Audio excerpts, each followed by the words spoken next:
अस्सलाम वालेकुम। Doctor Danish real focus के साथ हाजिर है। नाज़रीन, खान साहब का खेल तकरीबन ख़त्म हो चुका। आपने देखा होगा आज पीडीएम के 3 बड़े सरबराह जनाब मौलाना फजल रहमान साहब, जनाब बिलावल भुट्टो साहब और शहबाज शरीफ साहब ने एक साथ खड़े होकर इस बात की जो कहा है कि जी हम ये अदम एतमाद की तहरीक जीत चुके हैं।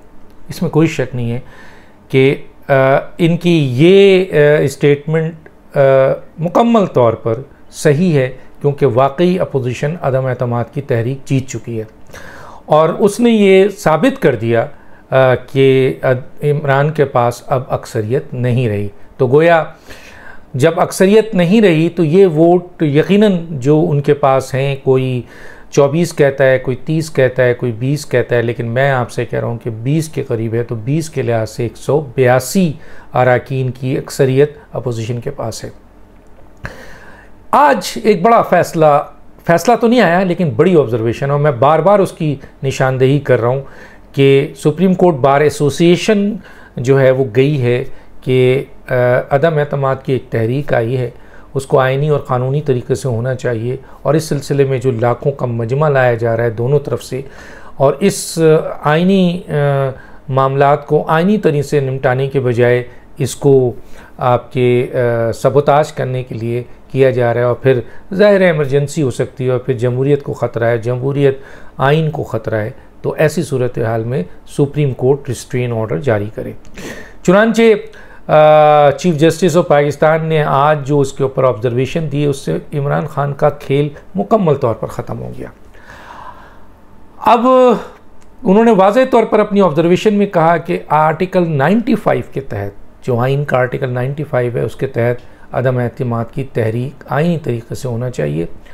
और वो आइनी तरीक़ेकार क्या है कि हर मेंबर को पार्लियामेंट जो है वो असम्बली का जो स्पीकर है वो 14 दिन के अंदर इजलास बुलाए। मैं आपको बता दूं कि 21 तारीख से पहले यानी 21 तारीख इंक्लूड करके उसको इजलास बुलाना है, और आज 19 तारीख है और ये आइनी तरीक़ेकार है। अगर 14 दिन के अंदर उन्होंने इजलास नहीं बुलाया तो वो फिर इसका मतलब है चाहे वो कोई भी रीज़न दे वो गैर आइनी रीज़न होगा और उस पर आइन तोड़ने, आइन शिकन होने का इल्ज़ाम लगता है और आर्टिकल 6 लगता है। ये क्लियर होना चाहिए यहाँ पर। अब मैं आगे आता हूँ कि सुप्रीम कोर्ट ने आइन के आर्टिकल 95 का कहा और उसके तहत 14 दिन के अंदर इजलास बुलाने और 7 दिन के अंदर उसकी काउंटिंग ज़रूरी है। गोया 21 तारीख तक इजलास बुलाने की मोहलत है स्पीकर के पास, और उसके बाद 7 तारीख के अंदर यानी 27 तारीख तक इनकी काउंटिंग होनी है। और इस सिलसिले में कोई आइनी और क़ानूनी जो है इसके अलावा और कोई चीज़ नहीं है। आइन का 95 आर्टिकल सुप्रीम कोर्ट ने बाज़ाफ्ता कह दिया, अदम एतमाद एक आइनी और जमहूरी अमल है और उसको आइनी और जमहूरी तरीके से होना चाहिए, कोई रुकावट नहीं होनी चाहिए। गोया स्पीकर के पास निकलने का कोई रास्ता नहीं है। जिस तरीके से वो जो एक इनके वज़ीर हैं जिनको ये अलिफ बे नहीं पता आइन का, वो कह रहे हैं कि जी 63A की तशरीह जो है वो आपके सुप्रीम कोर्ट से ली जाएगी और उस वक्त तक फ़ैसला नहीं दिया जाएगा। 63 आप लेके जाएं, पटिशन ज़रूर लेके जाएं, आपको जाना चाहिए, लेकिन 63 की ऑलरेडी तशरीह आइन में मौजूद है। जब एक चीज़ की तशरीह मौजूद है तो फिर सुप्रीम कोर्ट उसके अंदर मज़ीद क्या तशरीह करेगा। तो गोया ये एक हेला बहाना है जो कि नहीं हो सकता। ये नहीं है कि सुप्रीम कोर्ट में हमने पटिशन दिया है इसलिए हम आइन के 95 आर्टिकल की खिलाफ वर्जी भी कर सकते हैं। हमें इख्तियार है कि पटिशन के बाद और सुप्रीम कोर्ट उस पर कहेगा कि जी जब तक इसका फ़ैसला ना हो उस वक्त तक आप अदम एतमाद नहीं होंगी। कभी भी ऐसा नहीं हो सकता। सुप्रीम कोर्ट कभी भी ऐसा गैर कानूनी, गैर आइनी फ़ैसला नहीं कर सकती। और ये एक और गेम खेला है। हालांकि आज के सुप्रीम कोर्ट बार एसोसिएशन की दरख्वास्त पे जो चीफ जस्टिस या बेंच ने फ़ैसला दिया वो क्लियर कट दे दिया, उससे इमरान खान का खेल ये वाला ख़त्म हो चुका है। इमरान साहब के पास अब खेल नहीं है, इमरान साहब के पास अब कुछ भी नहीं है माँ सवाए कि वो मारवाए आइन हरकतें करें और उनको सपोर्ट स्पीकर करे और सदर करे। कोई ऐसा ऑर्डिनेंस निकलवाएं सदर से जो गैर आईनी हो, कोई ऐसा अमल कराएं स्पीकर से जो गैर आईनी हो। तो गोया इस वक्त 3 आदमी आइन तोड़ने की जद में आएंगे। मैं बता रहा हूँ, एक सदर मुमलिकत अपनी हलफ तोड़ेंगे और आइन तोड़ेंगे, जैसा कि पहले भी उनकी गलतियाँ आ चुकी हैं और ये संगीन मामला है। दूसरा स्पीकर है जो आइन तोड़ेगा और ये अमल करेगा कि जी वो आइनी आर्टिकल 95 की खिलाफ वर्जी करते हुए अपने अख्तियारात को नाजायज़ तरीके से इस्तेमाल करके आइन तोड़ने का मुर्तकिब हो। गोया ये दोनों हजरात आर्टिकल 6 के मुर्तकिब होंगे, ये क्लियर है। देखिए, और वज़ीर आज़म का इंस्ट्रक्शन होगा तो यकीनन वो भी इसमें इन्वॉल्व होंगे। हालांकि वज़ीर आज़म की इस वक्त कोई स्टेटमेंट, कोई डायरेक्शंस, कोई ऑर्डर एप्लीकेबल नहीं होती है, उनकी बात पे वज़न नहीं है, उनकी बात की अहमियत नहीं है जब तक कि अदम एतमाद की तहरीक का फ़ैसला ना हो जाए। और ये तो तहरीक की बात थी। दूसरी तरफ ये है कि उन पर तो अदम एतमाद ऑलरेडी 10 कर चुके हैं, तो कानूनी तौर पर भी इस सदर को इजलास बुलाना चाहिए और उनसे अक्सरियत का वोट लेना चाहिए, क्योंकि 10 उनके अरकान उनके ख़िलाफ़ अदम एतमाद के लिए तैयार हो चुके हैं। रहा इमरान खान साहब कि सोच रहे थे कि वो के ऑर्डिनेंस के ज़रिए इन लोगों के जो 20 अरकान हैं, 10 अरकान हैं, 24 अरकान हैं, 30 अरकान हैं, उनके ख़िलाफ़ ऑर्डिनेंस के ज़रिए उनको नाअहल किया जाए। ये सदर साहब अगर करने जाते हैं तो ये आइन शिकन होगा, ये आइन के आर्टिकल 95 के ख़िलाफ़ होगा, ये फंडामेंटल राइट्स के ख़िलाफ़ होगा, गोया 8 से 26 आर्टिकल के ख़िलाफ़ होगा और ये बहुत सीरियस मैटर होगा जिसके ऊपर सदर मुमलिकत पे आर्टिकल 6 लग सकता है। वज़ीर आज़म की एडवाइस होगी तो उन पर भी आर्टिकल 6 लग सकता है। और तीसरा असद कैसर पे, तो ये तीनों हजरात आर्टिकल 6 के जद में हैं। ये मैं बता दूं आपको, जो हरकतें वो करने जा रहे हैं महज इसलिए कि इक़्तिदार नहीं छोड़ना चाह रहे, महज इसलिए कि आइनी तरीके से वोटिंग नहीं कराना चाह रहे, महज इसलिए। अच्छा, इन पर वो इल्ज़ामात लगाते हैं, ये लोटे है, ये है, फला है, क्या क्या बातें आ रही हैं। अरे यार, आप जब बस भर के ला रहे थे, जहाज़ भर के ला रहे थे, लोगों को तोड़ रहे थे, सेनेट का इलेक्शन हो, अपनी हुकूमत बनाना हो, वज़ीर आज़म बनाना हो, तो उस वक्त आपको ये अंदाज़ा नहीं हुआ। और आपकी स्पीच भी है, मसलन एक स्टेटमेंट भी है कि अगर मेरे ख़िलाफ़ कोई अदम एतमाद लाना चाहता, मेरा अरकान तो ले आए। लेकिन ये उन्हीं बातों की तरह है जिस तरह आपने हज़ारों बातें कौम से झूठ बोली हैं, इसमें भी झूठ बोल दिया। 12 हम इस इशू पे नहीं जाते। सुप्रीम कोर्ट के इस फैसले के बाद बिल्कुल क्लियर कट चीज़ आ गई है।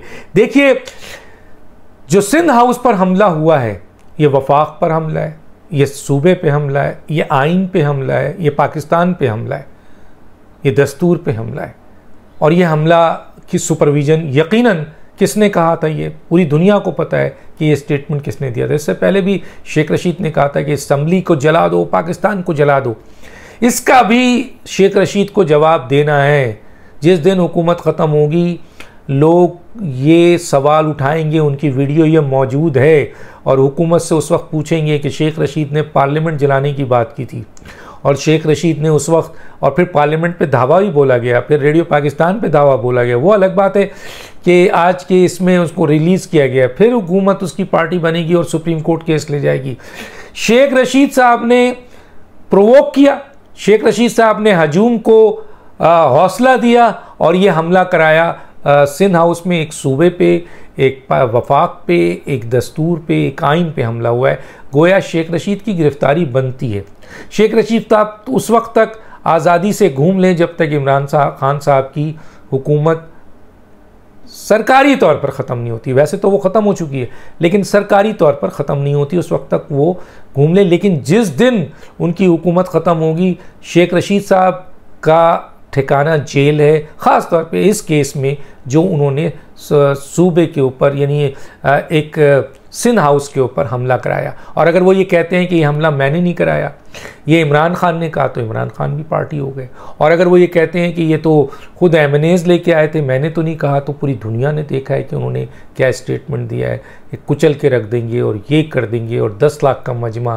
फवाद चौधरी साहब भी इसकी लपेट में आते हैं, लेकिन मेन इंटीरियर मिनिस्टर और फिर इंतज़ामिया को मुकम्मल तौर पर उन लोगों की जो पुरतशद्दुद कार्रवाई कर रहे थे, हमला कर रहे थे, गेट खोल रहे, पूरी इंतज़ामिया उनके साथ थी। और इस सिलसिले में सेक्रेटरी इंटीरियर और इंटीरियर मिनिस्टर जिम्मेदार हैं। और आपको पता है इस्लामाबाद हाई कोर्ट पहले ही कह चुका है कि इस्लामाबाद में कोई लॉ एंड ऑर्डर सिचुएशन हो उसमें डीसी, कमिश्नर, आईजी के साथ साथ इंटीरियर सेक्रेटरी और इंटीरियर मिनिस्टर जिम्मेदार होगा। तो गोया शेख रशीद साहब इससे बरीउज़्ज़िम्मा नहीं है। शेख रशीद साहब को इस सिलसिले में केस को फेस करना पड़ेगा और ये केस बगावत का केस है, ये वफाक को नुकसान पहुंचाने का केस है, ये जो है पाकिस्तान के सूबे को तकसीम करने का, नफ़रत पैदा करने का केस है, तोड़ फोड़ का केस है, पुरतशद्दुद कार्रवाई का है, दहशतगर्दी का केस है। तो इस शेख रशीद इससे बच नहीं सकते। अभी वो चाहे जो माएँ पाएँ चाहें कर लें, अदालत में ये जैसे ही चीज़ जाएगी ये सारा कुछ सामने आएगा और ये इनका मुस्तकबिल इस केस में, शेख रशीद का और बहुत सारे केसेस होंगे लेकिन इस केस में उनका मुस्तकबिल जो है वो सामने नज़र आ रहा है कि वो जेल में है। अब सवाल ये पैदा होता है कि सुप्रीम कोर्ट मंडे को ये फैसला करने जा रही है और ये पिटीशन उन्होंने ले लिया है, बेंच ने ऑब्जर्वेशन दे दी है, बड़ी ऑब्जर्वेशन है। टोटल इमरान खान का गेम ख़त्म हो चुका है। इमरान खान साहब अब गैर आइनी, गैर कानूनी काम कर रहे हैं और ये सारे वो काम हैं जो उनको आर्टिकल 6 की तरफ ले जाते हैं। स्पीकर उनका साथ दे रहे हैं, गोया वो भी इस आर्टिकल 6 के जद में आ रहे हैं। सदर उनका साथ दे रहे हैं, हलफ तोड़ रहे हैं, आइन तोड़ रहे हैं, गोया वो भी आर्टिकल 6 के जद में आ रहे हैं। तो ये तीन हजरात मुकम्मल तौर पर आर्टिकल 6 के जद में आ चुके हैं। अब ये है कि कोई इन केसेस को मसलन कानूनी शक्ल दे और ये जैसे ही इन अमलों को कानूनी शक्ल मिलेगी ये तीनों हजरात इसके जद में आएंगे। और शेख रशीद का मैं बता चुका हूँ कि वो जेल का दरवाज़ा खोल के अंदर जाने की कोशिश, अंदर जाने का पूरा प्रोग्राम कर चुके हैं। बाकी इमरान खान के पास कोई रास्ता नहीं है माँ सवाई ये कि वो एमरजेंसी लाने के लिए मार धाड़, लड़ाई झगड़ा करें जिसका उनको जवाब देना पड़ेगा और दूसरा इस्तीफ़ा है। इसके अलावा और कोई रास्ता नहीं है। डॉक्टर दानिश को इजाज़त दीजिए। अल्लाह हाफ़िज़।